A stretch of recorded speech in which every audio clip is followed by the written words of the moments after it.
Ang objection ko lang is hindi nga ako pro-cremation. So, ang takot ko lang din is baka multuhin niya ako pag hindi sinunod yung kanyang habilin na magpa-cremate siya. So, yan. Ma'am, once again, you've proven you're a woman of steel kasi yung dalawa mong kapatid na lalaki, very emotional pag nagkaganyan na si Tatay Digong. Where do you get the strength? Well, galing din siguro kay PRD.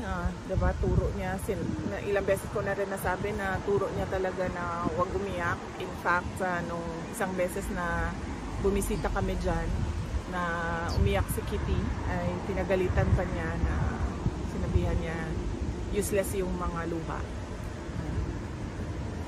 Meron ba ho siyang rini-request meanwhile? Wala. Yun, yung pagputol ng kuko niya, ni-request yun. And then, yun lang naman.